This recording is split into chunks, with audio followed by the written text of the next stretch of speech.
যে আমাদের জীবনে সৌভাগ্যবান আমরা কিভাবে হব, কিভাবে আমরা সৌভাগ্যের অধিকারী হব, ভাগ্য সুপ্রসন্ন হবে কি করলে। তিনটি আমলের কথা আমরা বলবো, তিনটি কর্মসূচির কথা বলবো, যেগুলোর মাধ্যমে আমরা সৌভাগ্যবান হতে পারি, আমাদের নসিবে ভালো কিছু হতে পারে। আরো অনেক আইটেম আছে, অনেকগুলো পয়েন্ট আছে, আমি শুধুমাত্র মৌলিকভাবে তিনটির কথা বলছি। সর্বপ্রথম কাজ হলো আল্লাহর প্রতি ঈমান আনতে হবে, আল্লাহর আনুগত্য করতে হবে, আল্লাহর দাসত্ব এটা আমাদেরকে করতে হবে, আল্লাহর আদেশ নিষেধগুলোকে মেনে চলতে হবে। আমার রব, আমার সৃষ্টিকর্তা, যার কাছে আমাকে ফিরে যেতে হবে। ইন্না লিল্লাহ, নিশ্চয় আমরা সবাই কার? আল্লাহ। ওয়া ইন্না ইলাইহি, এবং আমাদের সবাইকে যেতে হবে আবার কার কাছে? আল্লাহর কাছে আবার যেতে হবে, তার সামনে দাঁড়াতে হবে। সেজন্য আমার রবের নির্দেশের বাইরে আমি চলবো না, তার নিষেধাজ্ঞাকে আমি লঙ্ঘন করব না। এর মধ্যে আমার এই জীবনের প্রত্যেকটা ক্ষেত্রে আমার কল্যাণ নিহিত, আবার এর মাধ্যমে আমার অনন্ত অসীমকালের যে যাত্রা, তার কল্যাণও পরিপূর্ণভাবে নিহিত। মুহতারাম হাজিরিন, সেই রবের আনুগত্য, তার গোলামি, তার দাসত্ব যদি আমরা পরিপূর্ণভাবে করতে পারি, আমার নিজেকে যদি আমি সারেন্ডার করে দিতে পারি, আল্লাহর কাছে সমর্পণ করে দিতে পারি, আমি যদি প্রকৃত মুসলমান হই, নামে মুসলমান না হয়ে আমি যদি পরিপূর্ণভাবে আল্লাহর গোলামি করতে পারি, যে আল্লাহর আদেশ আছে, পৃথিবীতে আর কার আদেশ আছে বা নাই আমার দেখার দরকার নাই, কারণ আমি গোলাম আল্লাহর আর কারণ না। আমি বলেছি আশহাদু আল্লা ইলাহা ইল্লাল্লাহ, আল্লাহ ছাড়া সত্যিকারের মাবুদ আর কেউ নাই, হতে পারে না। অতএব নির্দেশ আমি যদি তার পাই, তাহলে আর কারো নির্দেশ আছে কি নাই সেটা আমার দেখার কোনো প্রয়োজন। এটি হলো ঈমানের দাবি। আল্লাহ যদি কোনো বিষয় নিষেধ করেন, তাহলে সেই নিষেধাজ্ঞা আমি লঙ্ঘন করব না। তাতে কে খুশি হবে কে নাখুশ হবে, কোনটা আমার টিকবে কোনটা টিকবে না, সেটাও আমার দেখার দরকার না। এটা হলো আপনার ঈমানের দাবি।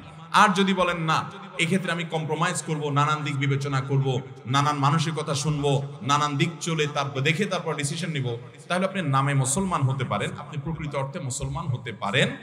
মুসলমান মানেই হলো আত্মসমর্পণকারী আল্লাহ রাব্বুল আলামিনের কাছে। মুহতারাম হাজিরিন, অতএব আমাদের ভাগ্য সুপ্রসন্ন হবে, আমাদের ভাগ্যে ভালো কিছু লেখা হবে যদি আমরা আল্লাহ রাব্বুল আলামিনের আনুগত্য সঠিকভাবে যথাযথভাবে করতে পারি। যে যত বেশি করতে পারবো তার নসিব তত ভালো হবে দুনিয়াতে এবং আখিরাতে। ভাগ্যে ভালো কিছু থাকা, এটার মিনিংটা আমরা অনেকে বুঝতে ভুল করি। আমরা মনে করি অনেক টাকা পয়সার মালিক হয়ে গেলে, অনেক ব্যাংক ব্যালেন্স হয়ে গেলে, অনেক জমি জমা হয়ে গেলে আমার ভাগ্য ভালো। আর জমি জমা হয় নাই, ব্যাংক ব্যালেন্স হয় নাই, টাকা পয়সা হয় নাই, সহায় সম্পদ বেশি হয় নাই, তার মানে আমার ভাগ্য খারাপ। ভাগ্য ভালো এবং মন্দকে এইভাবে যারা সংজ্ঞায়িত করেন, তারা স্পষ্টত ভুলের মধ্যে আছেন। বহু মানুষ সম্পদের মালিক হয়েছেন, বহু মানুষ বড় বড় চেয়ারের অধিকারী হয়েছেন, বহু মানুষ অনেক সম্মানজনক জায়গায় গিয়েছেন, কিন্তু তিনি সুখে নাই, শান্তিতে নাই, দুঃখে আছেন, পেরেশানিতে আছেন। এরকম দৃষ্টান্ত কি ভুরি ভুরি আছে না নাই? আবার সহায় সম্পদ অনেক বেশি নাই, অনেক বড় চেয়ারেও নাই, কিন্তু খুব হ্যাপি, খুব সুখী, খুব সমৃদ্ধ, খুব শান্তিতে আছে, নির্মল হাসি হাসতে পারে, কোন টেনশন নাই তার মধ্যে, কোনো ডিপ্রেশন নাই। এরকম মানুষও বহু আছে না নাই? সুখ এবং শান্তি এক জিনিস, আর সুখ শান্তির উপকরণ আরেক জিনিস। অনেকে সুখ শান্তির উপকরণ নিয়ে বসে থাকে, কিন্তু সুখে শান্তিতে নাই। একজনকে দেখা যায় ব্যাংকের ক্যাশিয়ার মানুষ, সারাদিন টাকা গনে, বান্ডিল বান্ডিল, হাজার হাজার, লক্ষ লক্ষ, কোটি কোটি। সাদা চোখে দেখলে মনে হবে এত টাকা যে সারাদিন ঘাটে, এর চাইতে সুখে কে আছে? ওই বেচারা জানে যে টাকার গন্ধ কত মারাত্মক, ওই বেচারা জানে যে সারাদিনে ঘাটাঘাটি কারণে কত জীবাণু, রোগ বালাই, টেনশন, পেরেশানি, হাসি, তারপরে আপনার অ্যালার্জি, নানা রকমের অসুখ বিসুখ ও জানে। সে বেচারা জানে যে এই টাকা ঘাটাঘাটিতে কোনো সুখ তার উল্লেখযোগ্য নাই। তারই আরেকজন সহকর্মী হয়তো কেশিয়ার না, টাকা হাতানোর চাকরি নেই, ওই বেচারা তার চাইতে অন্তত ভালো আছে। সেটা জানে যে টাকার গন্ধ শোকা লাগে না, অ্যালার্জি হয় না, হাসি কাশি হয় না, অন্তত তার চাইতে ভালো আছে। কিন্তু সাদা চোখে দেখলে মনে হয়, আরে বাবা, এত টাকার ভিতরে আছে, এর চেয়ে বেশি কি আছে? ভাইরা আমার, আল্লাহ রাব্বুল আলামিন আমাদেরকে সুখ, প্রকৃত সুখ কোন পথে সেটি বোঝার তৌফিক দান করুন। যাই হোক, তো বলছিলাম, ভাগ্য সুপ্রসন্ন হওয়ার জন্য প্রথম আমল হলো আল্লাহ রাব্বুল আলামিনের দাসত্ব করা, আল্লাহর গোলামি করা। যে যতটা করবে আল্লাহ তাকে সুখী করবেন। এটা আমার কথা নয়, কোরআনের ওয়াদা। আল্লাহ বলছেন, ওয়ালাউ আন্না আহলাল কুরা আমানু ওয়াত্তাকাউ, জনপদের লোকেরা যদি ঈমান আনে এবং তাকওয়া অবলম্বন করে। তাকওয়া কি ভাই? তাকওয়া হলো আল্লাহ যা নিষেধ করেছেন সেটা থেকে আল্লাহর ভয় বেঁচে থাকা, আল্লাহর যা আদেশ করেছেন আল্লাহর নির্দেশের প্রতি সম্মান রেখে সেটা নির্দেশটা পালন করা, আল্লাহর আদেশগুলোকে মেনে চলা, এটাই তাকওয়া। এই তাকওয়া যদি কোনো জনপদের লোকেরা অবলম্বন করে ঈমান আনার পর, আগে ঈমান থাকতে হয়, ঈমান থাকার পর যদি এই কাজটা করে, আল্লাহ বলেছেন ওয়াদা লাফাতাহনা আলাইহিম বারাকাতিম মিনাস সামাই ওয়াল আরদ, নবমণ্ডল এবং ভূমণ্ডল থেকে বরকতের সমস্ত দুয়ার আল্লাহ তাআলা বলেছেন আমি খুলে দিব। আল্লাহ তাআলা কল্যাণ দান করবেন, আল্লাহ তাআলা সুখ দিবেন, শান্তি দিবেন আল্লাহর গোলামীর মধ্যে। মুহতারাম হাজরিন, অন্য আয়াতে সূরা নাহলের 97 নম্বর আয়াতে আল্লাহ বলেছেন মান আমিলা সালিহাম মিন যাকারিন আও উনসা ওয়া হুয়া মুমিন, যদি কেউ ঈমানদার অবস্থায় আল্লাহর বিশ্বাসী বান্দা হয়ে পরিপূর্ণ ঈমানটা ঠিক রেখে আকীদা বিশুদ্ধ করে সে যদি নেক আমল করে, সে হোক নারী হোক পুরুষ, সমান অধিকারে ক্ষেত্রে, হোক নারী হোক পুরুষ, যেই হোক না কেন, যদি ঈমান আনার পরে সৎকর্ম সম্পাদন করে, পাঁচ ওয়াক্ত সালাত আদায় করে, হালাল হারাম মেইনটেইন করে চলে, পর্দা মেইনটেইন করে চলে, আখলাক সুন্দর করে, নবী সাল্লাল্লাহু আলাইহি ওয়াসাল্লামের সুন্নাহকে মেনে চলে, এক কথা কোরআন এবং হাদিসকে যদি অনুসরণ করে, আল্লাহ রাব্বুল আলামিনের ওয়াদা হলো ফালানুহজিয়ান্নাহু হায়াতান তাইয়্যিবা, তাকে দুনিয়াতে আমি পবিত্র জীবন দান করব। যদি কেউ নেক আমল করে, আল্লাহর ওয়াদা হলো আল্লাহ সুবহানাহু ওয়া তাআলা তাকে পবিত্র জীবন দান করবেন, সুখের জীবন দান করবেন, সে নির্মল পরিচ্ছন্ন ফ্রেশ জীবন উদযাপন করবে, উপভোগ করবে। ওয়ালা নাজজিয়ান্নাহুম আজরাহুম বিআহসানি মা কানু ইয়ামালুন, দুনিয়াতে যে সে আমল করেছিল এর জন্য আল্লাহ বলছেন যে আমি তাকে অবশ্যই অবশ্যই তার কর্মের সর্বোত্তম বিনিময় দান করব আখিরাতের জান্নাতের মাধ্যমে। তাহলে এই আয়াতগুলো বলছে যে আমরা যদি নেক আমল করে ভালো কাজ করি, আমাদের ভাগ্য সুপ্রসন্ন হবে ইনশাআল্লাহ। ছোট্ট দুটি উপমা দেই আমি। নাম্বার 1, একজন চেয়ারম্যান সাহেব, তার দলের একজন কর্মী আছে, সব সময় তার জন্য খুব পরিশ্রম করে, দৌড়ধাপ করে, অনেক কাজ কাম করে, সব কাজে সবার আগে থাকে, তার ক্যাম্পেইন করে, প্রচার প্রচারণা করে, তার সব কাজগুলো করে, ভিতর থেকে তাকে ধারণ করে, তাকে পছন্দ করে। এই লোকটা সে যদি নিডি হয় আর চেয়ারম্যান সাহেবের কাছে যদি কোনো রিলিফ আসে বা কোনো কিছু আসে যেটা জনগণের মাঝে বন্টন করার মতো, ধরুন চেয়ারম্যান সাহেব সৎ মানুষ, সেই হিসাবে উনি ওনার আমানতটা সঠিকভাবে সবার হাতে পৌঁছায় দেন। তো তার এলাকায় অন্য সাধারণ জনগণ যারা এটার হকদার, ওই যে তার নিজস্ব দলের কর্মী, যে একনিষ্ঠ কর্মী, যে আসলেই তাকে ভালোবেসে তার জন্য কাজ করে, এই লোকটাও যদি নিডি হয়, এই লোকটাও যদি ওই রিলিফ বা ওই জিনিসটা পাওয়ার হকদার হয়, চেয়ারম্যান সাহেবের কাছে এটা পাওয়ার জন্য সে অন্যদের মতো কি খুব বেশি কষ্ট করা লাগবে? খুব সহজে পাবে না। কারণ নিজস্ব লোক, সে যদি উপযুক্ত হয়, অন্য 10 জনকে যদি দেয়, তাকে সবার আগে দিবে বরং, ঠিক না? ঠিক। এবং এক্ষেত্রে তার প্রতি কোনো জুলুম করবে না, এবং সে বরং অন্যদের হয়তো চাইতে হবে, অনেক কষ্ট করতে হবে, এরা তো কষ্ট করা লাগবে না, কারণ তার সম্পর্কে চেয়ারম্যান সাহেব জানেন এবং তার প্রতি আস্থা আছে। আল্লাহ রাব্বুল আলামিনের যে আনুগত্য করে, আল্লাহর যে গোলামি করে, আল্লাহর যে দাসত্ব করে, আল্লাহ রাব্বুল আলামিন আল্লাহর এই বান্দাকে তার জন্য তার নসিবে ভালো কিছু আল্লাহ তাআলা এমনিতেই ফয়সালা করবেন, কারণ আল্লাহ জানেন যে এই ব্যক্তি আল্লাহর অনুগত বান্দা, আল্লাহ তাকে এমনি ভালো ফয়সালা করবেন। আর যে আল্লাহর প্রতি ঈমান রাখে না, ওই যে চেয়ারম্যান সাহেবের মতো, তার দলের লোক হোক আর অন্য দলের লোক হোক, বিরোধী দলের লোক হোক, তার পক্ষের হোক আর বিপক্ষের হোক, নাগরিক হিসাবে যে কমন কিছু সুবিধা আছে এগুলো সবাইকে তিনি দিবেন, কিন্তু ওই যে বিশেষ বিশেষ কিছু সুবিধা যদি দেওয়ার সুযোগ আসে, তিনি অবশ্যই সাধারণত তিনি যারা তাকে অনুসরণ করে তাদেরকে অগ্রাধিকার দেন। আল্লাহ রাব্বুল আলামিনের প্রতি যারা ঈমান আনবে, স্পেশাল দেওয়াগুলো, প্রকৃত শান্তি এবং সুখগুলো আল্লাহ তাআলা তাদেরকেই দিবেন। আর এমনিতে কমন ভাবে যে রিজিক দেওয়া, এটা আল্লাহ তাআলা তার প্রতি বিশ্বাস অবশ্যই সবাইকে দেন। তাহলে বোঝা গেল যে আমাদের ভাগ্য সুপ্রসন্ন হওয়ার জন্য নেক আমল করতে হবে, আল্লাহর আনুগত্য করতে হবে, আল্লাহর গোলামি করতে হবে, হালাল হারাম মেনে চলতে হবে। যদি এটা আমরা করতে পারি, তাহলে আমাদের ভাগ্যে আল্লাহ তাআলা এমনিতেই ভালো কিছু দিবেন ইনশাআল্লাহ। আরেকটি উপমা আসুন নেই। ধরুন আপনার একটা কারখানা আছে, আপনার সেই কারখানায় কয়েকটা মেশিন আছে। কিছু মেশিন আছে যেগুলো প্রোডাকশন দেয়, ভালো আছে, সচল। আর কিছু মেশিন আছে ধরুন অচল, এগুলো কোনো প্রোডাকশন দেয় না।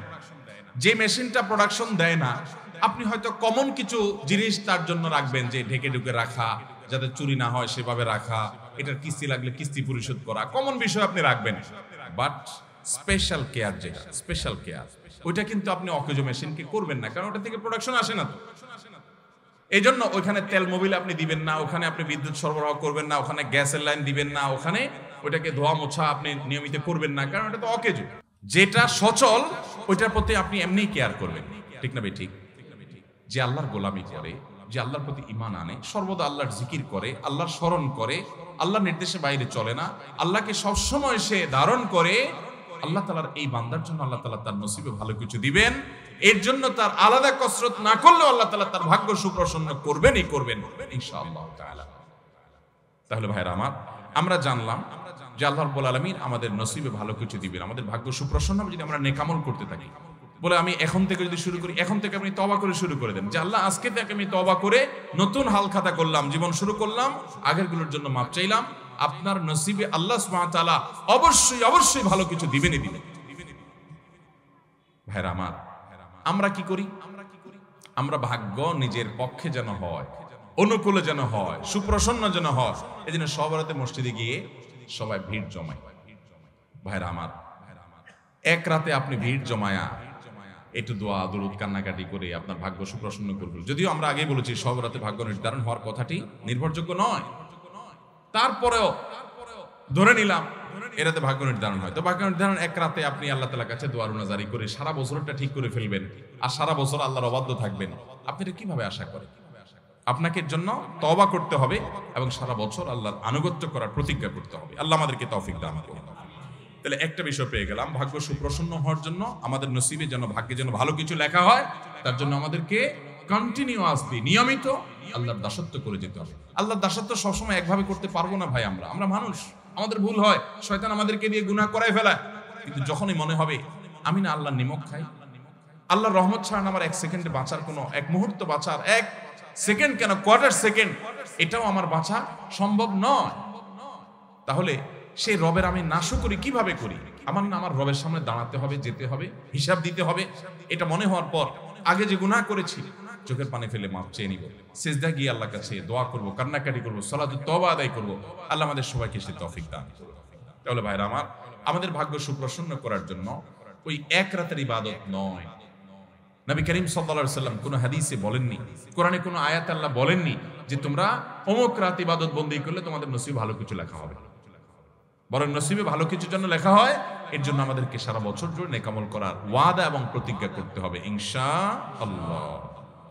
নাম্বার 2, বিশেষভাবে ভাগ্য যেন সুপ্রসন্ন হয়, আমাদের জীবনে হায়াতে এবং রুটি রুজিতে যেন বরকত হয়, কল্যাণ হয়। এজন্য আমাদেরকে আত্মীয়তার বন্ধনগুলো রক্ষা করতে হবে। আত্মীয়তার সম্পর্ক যে যত বেশি সংযুক্ত রাখবে, আত্মীয়তার সম্পর্কগুলোকে যে যত বেশি জোড়া লাগাবে, রক্ত সম্পর্কে আত্মীয়দের সাথে যাদের যত সুসম্পর্ক থাকবে, আল্লাহ তাআলা তাদের হায়াতে এবং রিজিকে তত বেশি বরকত দান করবে, তার ভাগ্য তত সুপ্রসন্ন হবে।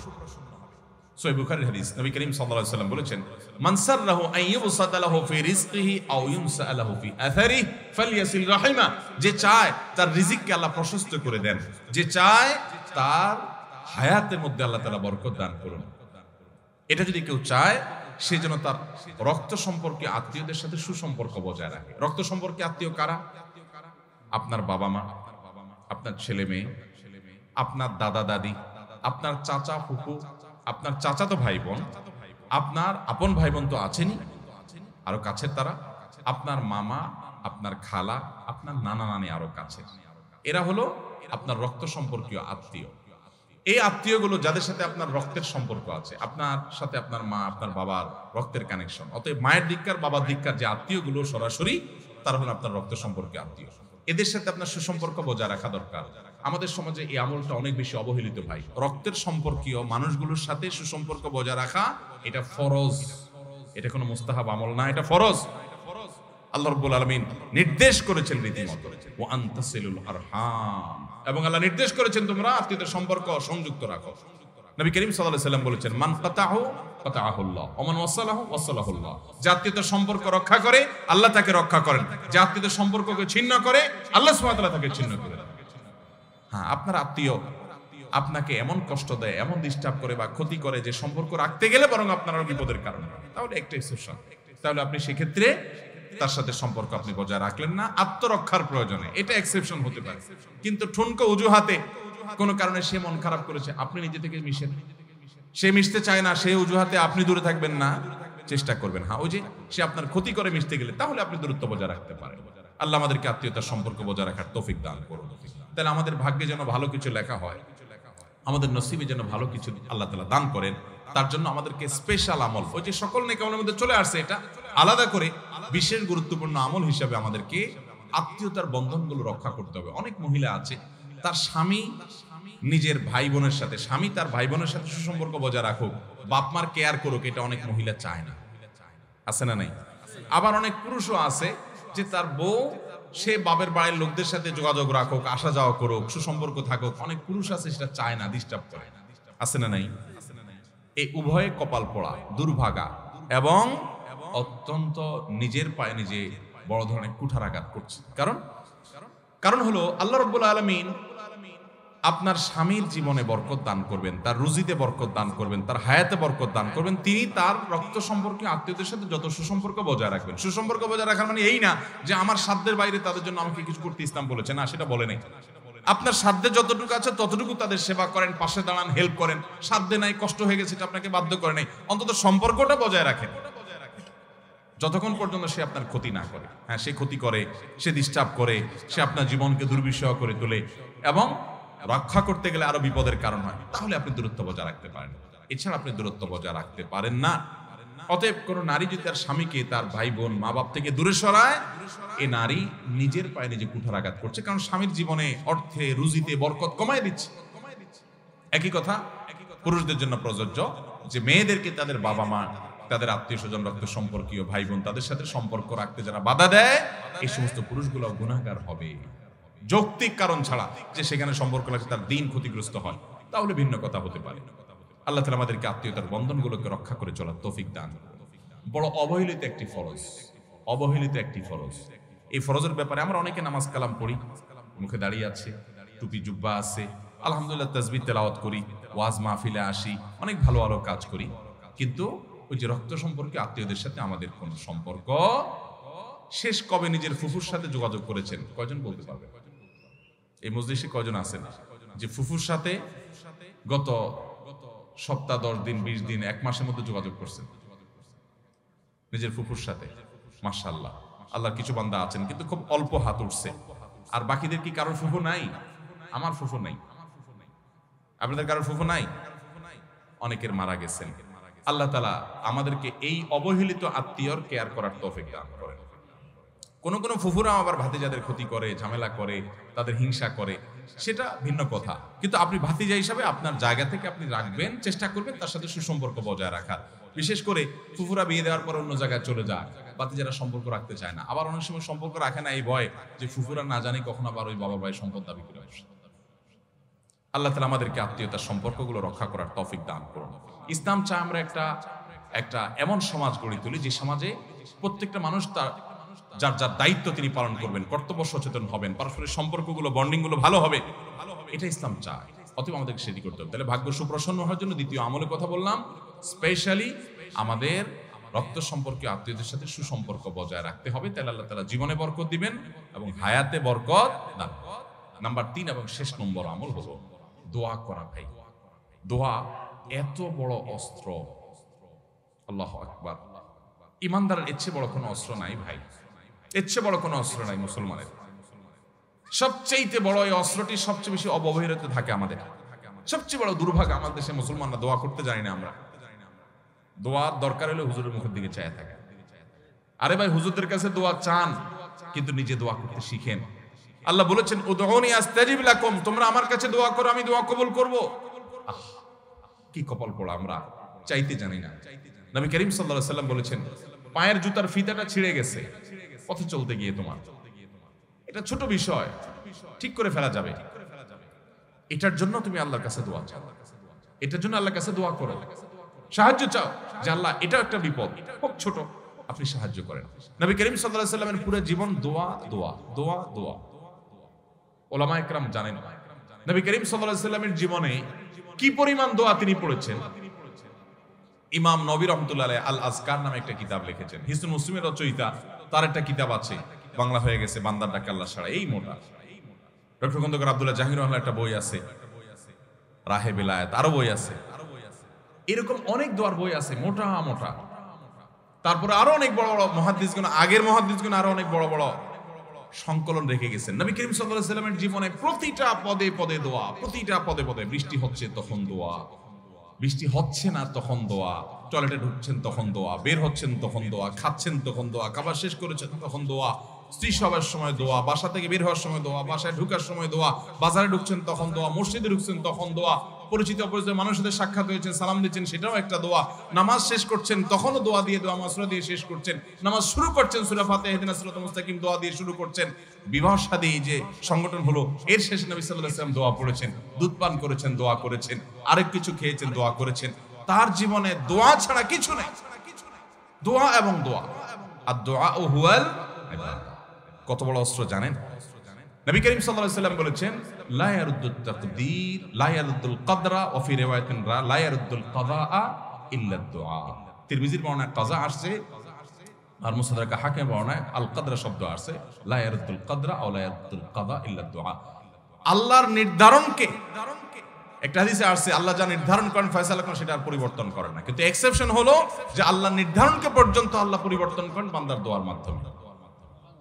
যদিও দোয়া করে যে পরিবর্তিত হয়ে কিছু একটা হবে সেটাও আল্লাহ আগে থেকে জানতেন, আল্লাহর কাছে অজানা বলতে কিছু নেই, কিন্তু দোয়ার মাধ্যমে নবী করিম সাল্লাল্লাহু আলাইহি ওয়াসাল্লাম আল্লাহর কাছে কিছু জিনিস থেকে পানা চাইতেন। ভাইরা আমার, এর ভিতরে একটা হলো ওয়াসুইল কাযা, আল্লাহুম্মা ইন্নী আউযু বিকা মিন দারকিল বালা ওয়া দারকিশ শাকা ওয়াসুইল কাযা ওয়া শামাতাতিল আদা। ওয়াসুইল কাযা, আল্লাহ আপনার কাছে পানা চাই সুউল কাযা, আপনার ফয়সালার ক্ষতি থেকে, আমার ভাগ্যে কোনো ক্ষতিকর কিছু থাকলে এটা থেকে আপনার কাছে পানা চাই আল্লাহ। নবী সাল্লাল্লাহু আলাইহি ওয়াসাল্লাম দোয়া করতেন। আমরা কয়বার দোয়া করি? অতএব ভাইরা আমার, আল্লাহর কাছে দোয়া করতে থাকবো, আল্লাহ আপনি আমাকে আপনার কাযা, আপনার কদরের ক্ষতি থেকে আমাকে আপনি পানা দেন, আমার জন্য কোনো ক্ষতি স্পর্শ না করে আমার নসিবে যেন ভালো কিছু হয়। ভাগ্যকে পর্যন্ত আল্লাহ রাব্বুল আলামিন পরিবর্তন করে দেন, যেটা গায়রে মুবরাম তাকদীর দুইটা প্রকার আছে, বিস্তারিত আলোচনা আমি যাওয়ার সুযোগ নাই, সেটা আল্লাহ তাআলা দোয়ার মাধ্যমে পরিবর্তন করে। এই জন্য চোখের পানি ফেলা, দোয়া করতে জানা। ভাইরা আমরা দোয়া করতে জানি না, বড় বড় কপাল পড়া, দোয়া করতে আমরা বলি কি যে আমি দোয়া করতে জানি না। দোয়া করতে জানেন না? দোয়ার মতো সহজ কাজ আরেকটা নাই, সবচেয়ে সহজ কাজ দোয়া করা। এই জন্য দোয়ার জন্য ওযুও লাগে না, বিনা ওযুতে দোয়া করা যায়। এমনকি গোসল ফরজ হয়েছে, আপনি দোয়া চালাতে পারেন, নামাজ পড়তে পারবেন না, কোরআন তেলাওয়াত করতে পারবেন না, কিন্তু দোয়া করতে পারবেন। এরকম সহজ একটা কাজ কিন্তু আমরা করি না। আপনি একা একা হাঁটছেন, আপনি আল্লাহর সাথে কথা বলেন। দোয়াটা মানে হলো মুনাজাত মা আল্লাহ, মুনাজাত মানে হলো কানাঘুষা, আল্লাহর সাথে কথা বলা ফিসফিস করে। আপনার মনে অনেক ব্যথা, অনেক ব্যথা, কাউকে বলতে পারছেন না, খুব পেরেশানিতে আছেন, আপনাকে আমি আল্লাহর শপথ করে বলি, আপনি সুন্দর করে ওযু করেন, 2 রাকাত নামাজ পড়েন, ধীরে সুস্থে, লম্বা রুকু লম্বা সিজদা দিয়ে, কেরাত দিয়ে, আস্তে আস্তে নামাজ শেষ করে একটু হাত তুলে আল্লাহর পাশে, আল্লাহর কাছে একটু আপনি কথা বলেন, চোখের পানি ফেলেন, একটু কথা বলেন, আল্লাহ আমার মনে কষ্ট, আমি শপথ করে বলতে পারি আপনার মন হালকা হবে। আল্লাহর উপরে ভরসা করে বলতে পারি, যদি আপনি এই শর্তগুলো সঠিকভাবে করতে পারেন, ঠিক রেখে, ইনশাআল্লাহ আপনার মন হালকা হবে।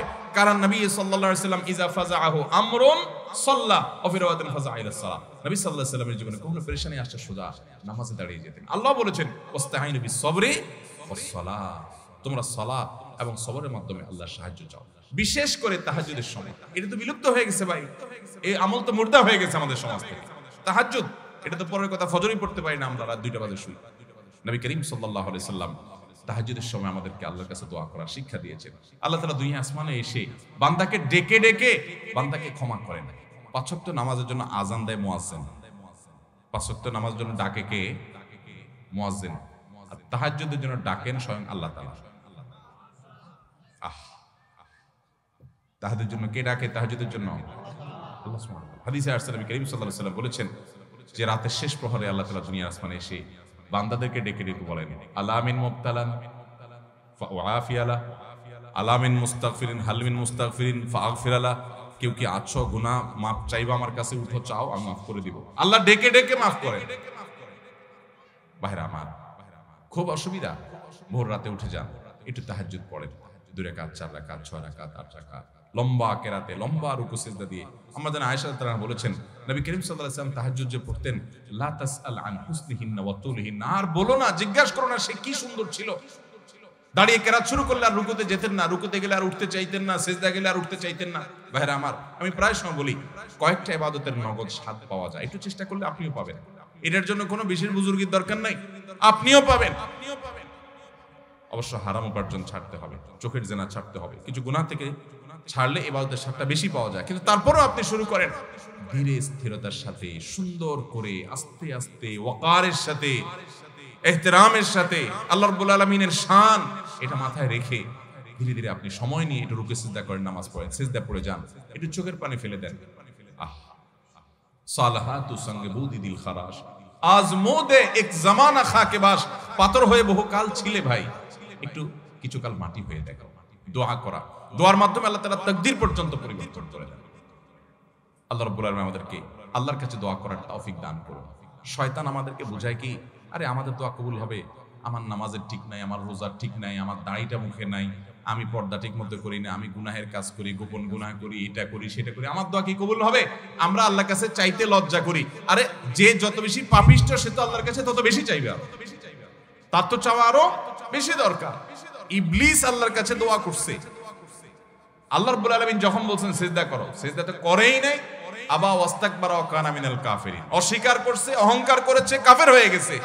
ওই টাইমে শয়তান আল্লাহর কাছে চায় বসছে, কি চাইছে? আনজিরনি ইলা ইয়াউমি ইউবাসুন, আল্লাহ কিয়ামত পর্যন্ত আমাকে হায়াত দেন, যেন শয়তানি করতে পারি। শয়তানে আল্লাহর কাছে হায়াত চায় নিছে কি করার জন্য? শয়তানি করার জন্য। দেখেন করবে শয়তানি, এটার জন্য আবার দোয়া করতেছে কার কাছে? চিন্তা করে। তাও আবার কখন? যখন আল্লাহ আদমকে সিজদা করতে বলছেন, সিজদা করে নাই, আল্লাহর সামনে সরাসরি বিদ্রোহ, এত বড় বেয়াদবির পর আল্লাহ রাগান্বিত হওয়ার সময়, ওই টাইমে আল্লাহর কাছে দোয়া করছে। কারণ শয়তান আল্লাহকে চিনে, যে আল্লাহ হাদিসে কুদসিতে বলেছেন সাবাকাত রাহমাতি আলা গাদাবি, আমার রাগের উপরে আমার রহমতটা এটা প্রবল থাকে। এটা শয়তান জানে। আমরা রাগ হয়ে গেলে বেতাল হয়ে যাই। আল্লাহ সুবহানাহু ওয়া তাআলা তো আহকামুল হাকিমিন, তার সাথে তো মাখলুকের তুলনা চলে না। এটা শয়তান জানে, আল্লাহকে চিনে, সে আল্লাহকে ইবাদত করেছে একদম ফেরেশতাদের সাথে থেকে, সে জানে। এইজন্য রাগের মুহূর্তে পর্যন্ত আল্লাহর কাছে দোয়া করে পড়ছে। আল্লাহ বলেছেন ইন্নাকা মিনাল মুনজারিন, যাও তোমাকে হায়াত দেয়া হলো, শয়তানি করার সুযোগ দেয়া হলো, চাইছো একটা জিনিস দিলাম, বেঁচে থাকবা কিয়ামত পর্যন্ত। শয়তান যদি আল্লাহর কাছে দোয়া করে, আল্লাহর রাগের সময় যদি আল্লাহ কবুল করেন, আমাদের দোয়া কবুল হবে না ইনশাআল্লাহ? তাহলে দোয়া করবো তো ইনশাআল্লাহ। হুজুরদের মুখের দিকে চেয়ে থাকবো না সবসময় দোয়ার জন্য। ছেলে মুসলমানি করাবেন, হুজুর লাগবে। ছেলের আকিকা দিবেন, হুজুর লাগবে। ব্যবসা বাণিজ্য শুরু করবেন, হুজুর লাগবে। দোকানে উঠবেন, হুজুর লাগবে। গাড়িতে নতুন উঠবেন, হুজুর লাগবে। কিরে ভাই, এই হুজুরদের কন্ট্রাক্টারি দিয়ে কত দোয়া করবেন? আলেমদের কাছে দোয়া চান, আর দোয়া চাওয়া ছাড়াও আলেমদেরকে হাদিয়া দেন। কারণ নেককারদের হাদিয়া দেওয়া উচিত, কর্তব্য। লা ইয়াকুল তুআমাকা ইল্লা তাকি, তাদেরকে হাদিয়া দেন, খানা খাওয়ান, মেহমানদারি করেন, উপহার দেন, উপঢৌকন দেন, সেটা ভিন্ন বিষয়। আবার দোয়াও চান, কিন্তু নিজের দোয়াও করা আমাদেরকে শিখতে হবে। আল্লাহ আমাদের সবাইকে দোয়া করার তৌফিক দান করুন। ভাইরা আমার, তাহলে তিনটা কথা আমরা বললাম। আমাদের ভাগ্য যদি সুপ্রসন্ন করতে চাই, নসিবে ভালো কিছু লেখা হোক, যদি আমরা চাই আল্লাহর গোলামি এবং আল্লাহর দাসত্ব, আল্লাহর হুকুমগুলো মেনে চলার জন্য সিরিয়াস হতে হবে, এবং যে যত বেশি হতে পারবো তার নসিবে আল্লাহ তাআলা তত ভালো কিছু দিবেন ইনশাআল্লাহ। দ্বিতীয়ত, আত্মীয়তার সম্পর্ক যে যত বেশি ভালো রাখতে পারবে, আল্লাহ তাআলা তার জীবনে তত বরকত দিবেন। বরকত এক জিনিস, পয়সা আরেক জিনিস। বরকত এক জিনিস, পয়সা, ভাই পয়সা অল্প কামাইছে, যদি আল্লাহ ওই পয়সাতে বরকত দান করেন, বরকত মানে কল্যাণ, বারাকা, এই বারাকা যদি আল্লাহ তাআলা অল্প টাকায় দান করেন, অল্প রুজিতে দান করেন, দেখবেন যে তার উপকারিতা হিউজ, খরচ করার পর আরো শেষ হচ্ছে না। আর অনেকে অনেক কামাই করছে কিন্তু বরকত নাই, কল্যাণ নাই, দেখবেন যে কেমনে শেষ হয়ে গেছে টেরও পাচ্ছে না, আরো দেনা হয়ে গেছে। আছে না নাই? ভাইরা আমার, আমরা তো শুধু কেবল পয়সা চাই। আমি সব সময় বিভিন্ন জায়গায় বলার চেষ্টা করি, নবী করিম সাল্লাল্লাহু আলাইহি সাল্লামের শত শত হাজার হাজার দোয়া হাদিসে বর্ণিত আছে, তিনি দোয়াগুলো পড়েছেন। একটা দোয়াও আমি জানি না তিনি আল্লাহর কাছে এভাবে দোয়া করেছেন, আল্লাহ আমাকে অনেক পয়সা দেন, আল্লাহুম্মা ইন্নী আসআলুকা কাসরাতাল আমওয়াল। কোন দোয়া নাই এরকম যে আল্লাহ অনেক পয়সা দেন, আল্লাহ অনেক জমি জমা দেন, আল্লাহ অনেক ব্যাংক ব্যালেন্স দেন। এটা নবী সাল্লাল্লাহু আলাইহি ওয়াসাল্লাম কখনো চান নাই। কি চাইছেন? আল্লাহুম্মা ইন্নী আসআলুকাল আফিয়া, আল্লাহ আপনার কাছে শান্তি চাই। কি চাই? পয়সা চান না শান্তি চান? পয়সা চান না, এই তো দুদুল্যমনা হয়ে গেল। আবার বলেন, পয়সা চান না সুখ চান? তার মানে সুখ হলে পয়সা না হলেও চলবে, রাজি? আচ্ছা, আমি তাহলে দুটো অপশন দেই। আল্লাহ যদি আপনাকে এখন দুইটা অপশন দেন, একটা অপশন হলো তুমি একটা ভাঙাচোরা কুড়ের ঘরে থাকবা, যে একটু বৃষ্টি হলে জবজব করে পানি পড়বে, শীতের সময় কনকনা ঠান্ডা বাতাস ঢুকে পড়বে, ওইটার কোনো সেফটি নিরাপত্তা থাকবে না, যে কোনো সময় চোর ঢুকে পড়তে পারে। এরকম একটা কুড়ের ঘর তোমার নসিবে থাকবে, এর বেশি তুমি পাবা না। এটাতে তোমার মৌত হয়ে যাবে। এই ঘরে তুমি সারা জীবন তা কাটাইতে হবে ছেলে মেয়ে নিয়ে। আর ইনকামের জন্য কোন রকম একটা রিক্সা, একটা ভ্যান বা এরকম ছোটখাটো কিছু থাকবে, নাও থাকতে পারে, কিন্তু তোমাকে সুখে রাখা হবে, শান্তিতে থাকবা। এটা একটা লাইফ, একটা অপশন পাইলেন। এবার আসেন অপশন নম্বর 2। তোমাকে 100 কোটি টাকা দেয়া হবে, গাড়ি বাড়ি ব্যাংক ব্যালেন্স হিউজ পরিমাণ দেয়া হবে, কিন্তু সুখে থাকবা কিনা এটা নিশ্চিত বলা হলো না। সুখ হতেও পারে, নাও হতে পারে। আর আগেরটা হলো সুখ নিশ্চিত, কিন্তু ঘর কুড়ের ঘর আর ব্যাংক ব্যালেন্স তেমন একটা নাই। এই দুইটা অপশন যদি আল্লাহ আপনাকে দেন, কোনটা নিবেন? কোনটা নিবেন? কুড়ের ঘর। শেয়ানা পাবলি, কুড়ের ঘর নিবেন না? এটা এখন ধরে ফেলছেন আমার কাহিনীটা, এই জন্য বলতেছেন কুড়ের ঘর। সত্যি সত্যি যদি আল্লাহ রাব্বুল আলামিন আপনাকে এরকম অপশন দেন, এখন হয়তো আমরা বুঝে ফেলছি বিষয়টা আলহামদুলিল্লাহ, কিন্তু সাধারণত কোনো মানুষকে যদি এরকম অপশন দেওয়া হয়, বলবো যে আজ এর সুখ দুঃখ পরে বুঝবো, আগে 100 কোটি টাকা দেবে। ঠিক না? ঠিক। আমরা মনে করি পয়সা কড়ি হয়ে গেলে কি হয়ে যায়। হুজুরদের চাইতে এই জিনিসগুলো কেউ ভালো বোঝে না, জনপ্রতিনিধিরাও জানে না। কোনটা? যে অনেক পয়সা কড়ি হইলেও সবসময় সুখে মানুষ থাকতে পারে। কত মানুষ কত পয়সার মালিক, কত মানুষ কত বড় বড় চেয়ারের মালিক, কত মানুষ কত বড় বড় ক্ষমতার মালিক, কিন্তু বেচারার যে কি দুঃখ, তার যে কি কষ্ট, তার যে কি যন্ত্রণা, তার যে কি জ্বালা, তার যে কি আযাব, সেটা মনের দুঃখটা একান্ত অনেক সময় অনেক হুজুরদের কাছে বলে। আবার আমরা হুজুররা এরকম শত শত মানুষের হিস্ট্রি জানি, যে মানুষটাকে আমরা জানি যে সাধারণ মানুষ, মাশাআল্লাহ কোন রকম নুন পান্তা খেয়ে বিরাট করে স্বস্তির একটা নিঃশ্বাস ফেলছে, আলহামদুলিল্লাহ খুব সুখে আছি ভাই, কোনো অভাব নাই। আমি প্রায় সময় বলি, 4 তলা বিল্ডিং করার পর 6 তলার পারমিশন পাইছে, 6 তলা করছে, বা 6 তলার পারমিশন 5 তলা করছে, টাকার অভাবে 5 তলা করার পরে রড বাইর করে রাখছে। আছে না নাই? রড বাইর করে রাখে না, মানে কি? দৌড় ভাই, এটা তো সোজা মানে। এর মানে হলো আরেকতলা করব ঠিক আছে, কিন্তু পয়সা নেই। পয়সা থাকলে করে ফেলতো, মানে কিছু একটার অভাব আছে, কিছু একটা কি আছে অভাব, মানে এখন করার তৌফিক নাই, কিন্তু আমার করার দরকার। তার মানে লোকটা কি ভাবি না অভাবী?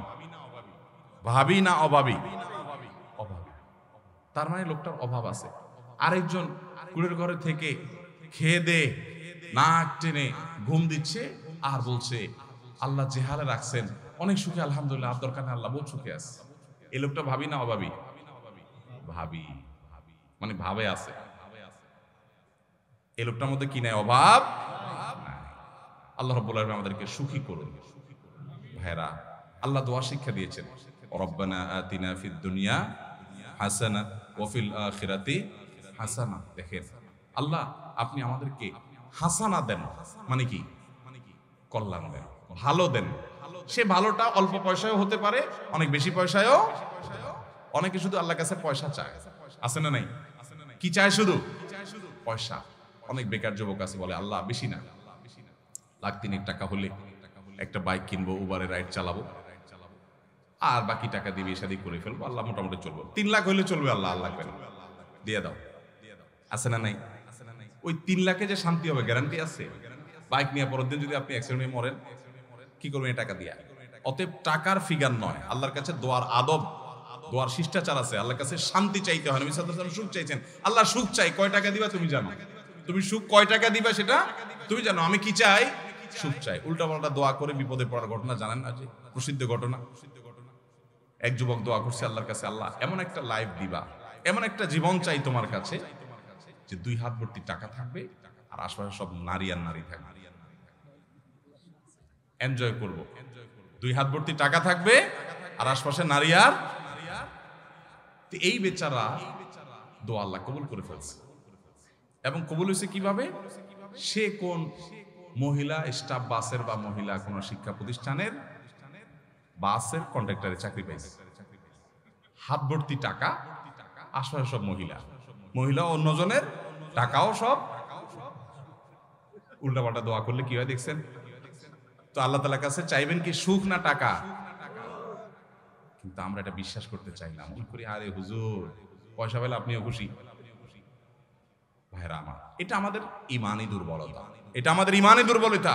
আল্লাহ রাব্বুল আলামিন যদি কাউকে শান্তি দেন পয়সা ছাড়াও দিতে, আমরা আল্লাহর কাছে শান্তি চাইবো, সুখ চাইবো। দেখেন আমরা এই যে আমাদের সন্তানদের জন্য দোয়া করি, কি দোয়া করি বলেন তো? বেশিরভাগ মানুষ কি দোয়া করে? আমাদের দোয়াগুলো যারা কোরআন হাদিসের বাতানো দোয়া পড়ি না, নিজে থেকে দোয়া করি, অনেক সময় ভুল দোয়া করি, সবাই না, অনেক সময় ভুল দোয়া করেন অনেকে। যেমন আল্লাহ আমার ছেলে যেন জিপিএ 5 পায়, আল্লাহ আল্লাহ আমার ছেলে যেন সিরিয়ালে চলে আসে, আল্লাহ আল্লাহ আমার ছেলে যেন অমুক কলেজে চান্স পায়, আল্লাহ মেয়েটা যেন অমুক ইউনিভার্সিটিতে চান্স পায়, আল্লাহ অমুক। এই না আমাদের দোয়া? আচ্ছা, এটা সাময়িক একটা টার্গেট হতে পারে, দোয়া হতে পারে, এটাতে এটা করলে গুনাহ হয়ে যাবে, এ দোয়া করলে একেবারে ভুল হয়ে যাবে, আমি সেটা বলছি না। কিন্তু আমি বলছি দেখেন আল্লাহ কি দোয়া শিক্ষা দিচ্ছেন। সূরা ফুরকান আয়াত নম্বর ৭৪ আল্লাহ শিক্ষা দিচ্ছেন, রব্বানা হাব লানা মিন আজওয়াজিনা ওয়া যুররিয়াতিনা কুররাতা আয়ুন ওয়াজআলনা লিল মুত্তাকিনা ইমামা। কি দোয়া! এই দোয়ার অর্থ জানেন? সুবহানাল্লাহ, হায়রান হয়ে যাবেন এর অর্থ শুনলে। আল্লাহ সুবহানাহু ওয়া তাআলা বলছেন তুমি দোয়া করো, ওয়াল্লাযীনা ইয়াকুলুনা রব্বানা হাব লানা মিন আজওয়াজিনা ওয়া যুররিয়াতিনা কুররাতা আয়ুন। এইটুকু শুনেন, মানে কি? হে আমার রব, আমার সন্তান সন্ততি, আমার জীবন সঙ্গী সঙ্গিনী, স্ত্রী স্বামী, নারী পুরুষ একে অন্যজনের জন্য দোয়া করবে। আল্লাহ এমন সঙ্গী জীবন সঙ্গী দান করেন, এমন সন্তান দান করেন যারা আমার চক্ষু শীতলকারী হবে। কি হবে? শীতলকারী হবে। এই কথার মধ্যে সব চলে আসছে। পৃথিবীর এমন কিছু নাই যে সন্তানের জন্য আপনি চান নাই একটা শব্দে। শব্দটা হলো কি? নয়ন জোড়ানো সন্তান, চক্ষু শীতল করা সন্তান। যারা যাকে দেখলে আমার চোখটা শীতল হয়ে যাবে, অন্তরটা জুড়াইয়া যাবে। এই নয়ন জোড়ানো চোখ শীতল করা সন্তান, এর মানে হলো এই সন্তান এমন সন্তান চাই সব দিক থেকে পারফেক্ট হবে। কারণ আল্লাহ আপনাকে একটা সন্তান দিয়েছেন ফুটফুটে সুন্দর, হ্যান্ডসাম, দেখতে মাশাআল্লাহ খুব সুন্দর, কিন্তু ছেলেটা অন্ধ। আপনার অন্তর জোড়াবে? আপনার দিল ঠান্ডা হবে এই বাচ্চা দেখলে যে আমার ছেলেটা এত সুন্দর কিন্তু সে চোখে দেখতে পায় না। আপনাকে আল্লাহ তাআলা একটা ছেলে দিয়েছেন না, চোখেও কোনো সমস্যা নাই, তার সকল অঙ্গ প্রত্যঙ্গ ঠিক আছে, দেখতে শুনতে সুন্দর, মাশাআল্লাহ ফুটফুটে, চোখ কান নাক সবই ভালো, সে বিকলাঙ্গ না, কিন্তু ছেলেটার মেধাটা কিচ্ছু না, একদম বোকাশোকা, কিচ্ছু বুঝে না। আপনার ভালো লাগবে? আপনার চোখ শীতল হবে এই সন্তানকে দেখে? আফসোস হবে না, আমার ছেলেটা কিচ্ছু বুঝে না বেকুব। আল্লাহ তাআলা আপনার সন্তানকে সুস্থ রাখছেন, আবার বুদ্ধি শুদ্ধিও দিয়েছেন, দেখতে শুনতেও ভালো, কিন্তু ছেলেটা অমানুষ। কি বলেন? একে দেখলে আপনার দিল জোড়াবে? আবার ছেলেটা দেখতে শুনতেও সুন্দর, চোখ মুখ সব ঠিক আছে, আবার সে বুদ্ধি শুদ্ধিও আছে, আবার সে অমানুষও না, ছেলে হিসেবে মানুষ হিসেবে খুব ভালো, ভদ্র, আপনার কথা শুনে সবই ঠিক আছে, কিন্তু তার জীবনে কোনো উন্নতি বরকত নাই, পয়সা করি নাই, চাকরি বাকরি নাই, বেকার, কষ্টে দিনাতিপাত করে। এই ছেলেকে দেখলে আপনার ভালো লাগবে? ছেলের অবস্থা দেখলে আপনার ভালো লাগবে? আপনি এরকম কত পয়েন্ট বলবেন? আপনি 200 পয়েন্ট বলতে পারেন, একটা থাকে আরেকটা থাকে না। আমাদের মন খুশি হয় না যে আমার ছেলের সব আছে, এটা নাই। আল্লাহ সুবহানাহু ওয়া তাআলা এমন এক শব্দ শিখিয়ে দিয়েছেন, কারণ আল্লাহ তো জানেন যে কিভাবে দোয়া করতে, নিজে শিখিয়ে দিয়েছেন, রব্বানা হাব লানা মিন আজওয়াজিনা ওয়া যুররিয়াতিনা কুররাতা আয়ুন। আল্লাহ আমার জীবন সঙ্গী, আমার সন্তান এমন দান করেন যে তাকে দেখলে আমার চোখ, আমার নয়ন কি করবে? শীতল হয়ে যাবে, জুড়ে যাবে। তাহলে চোখ শীতল হওয়ার জন্য সব দিক থেকে পারফেক্টনেস লাগবে। তারপরে সব দিক থেকে, মোটামুটি সব দিক থেকে আমার সন্তান দেখে যেন আমার ভালো লাগে, আপনি সেরকম সন্তান দান করেন। দেখছেন দোয়ার আদব আল্লাহ তাআলা শিখিয়ে দিয়েছেন। উল্টাপাল্টা দোয়া না করে সুন্নাহ সম্মত মাসনুন দোয়াগুলো আমরা বেশি বেশি নিবেদন করবো। আল্লাহ আমাদের সবাইকে তৌফিক দান করুন। আমি আমার বুঝজ্ঞান হয়েছে থেকে এই দোয়া পড়ি, রব্বানা হাব লানা মিন আজওয়াজিনা ওয়া যুররিয়াতিনা কুররাতা আয়ুন ওয়াজআলনা লিল মুত্তাকিনা ইমামা। সবাই আমল করবো তো ইনশাআল্লাহ। এখন কথা হলো যে দোয়ার মাধ্যমে আল্লাহ তাআলা ভাগ্য ঠিক করে দেন। অনেক সময় দেখা যায় আমি দোয়া করছি কিন্তু ভাগ্য ঠিক হলো না, এই যে দোয়াটা পড়ছি কিন্তু সন্তানটা ওইরকম হলো না। তাহলে বুঝতে হবে হয় আপনার দোয়াতে কোনো ত্রুটি আছে, ইস্তেগফার করে দোয়া আরো বাড়াইতে হবে, অথবা বুঝতে হবে যে আল্লাহ সুবহানাহু ওয়া তাআলা আপনাকে এটা দেন নাই, এর চাইতে বেটার কিছু দিবেন ইনশাআল্লাহ। আল্লাহ তাআলা আমাদের দোয়াকে বিফলে যেতে দিবেন না যদি দোয়ার শর্ত আদায় করে আমরা মৌলিকভাবে ঠিকঠাক মতো দোয়া করি। আল্লাহ আমাদের সবাইকে সে তৌফিক দান করুন। ভাইরা আমার, তাহলে তাকদীরের প্রতি ঈমানের গুরুত্ব আমরা জানলাম, তাকদীরের স্তরগুলো আমরা জানলাম, আল্লাহ রাব্বুল আলামিনের কাছে আমাদের তাকদীর, আমাদের আল্লাহর ফয়সালা আমাদের জন্য এটা যেন ভালো হয়, কিভাবে আমরা নিবেদন করব, কিভাবে আশা করব, কি আমল করব, কি করলে আমাদের ভাগ্য সুপ্রসন্ন হবে, সৌভাগ্যের অধিকারী হব, সে আমল জানলাম। এর বাইরে দুরূদ বেশি বেশি করে পাঠ করা, ইস্তেগফার বেশি বেশি পাঠ করা, এগুলোও সৌভাগ্যের অধিকারী হওয়ার অন্যতম একটা পূর্বশর্ত। আল্লাহ রাব্বুল আলামিন আমাদের সবার নসিবে ভালো কিছু রাখুন। দুনিয়াতে যা হয় না হয় তার চেয়ে বেশি হলো আমরা যেন আল্লাহর ফয়সালা জান্নাতি হয়ে দুনিয়া থেকে যেতে পারি এবং জাহান্নামের আযাব থেকে যেন আমরা বেঁচে থাকতে পারি, আখিরাতের প্রতিটা বিপদ থেকে, মুসিবত থেকে যেন আমরা বেঁচে থাকতে পারি। আর সে আযমের মালিক আমাদের সবাইকে সে তৌফিক দান করুন। জাযাকুমুল্লাহু খায়রা ওয়া আখিরু দাওয়ানা আলহামদুলিল্লাহি রাব্বিল আলামিন।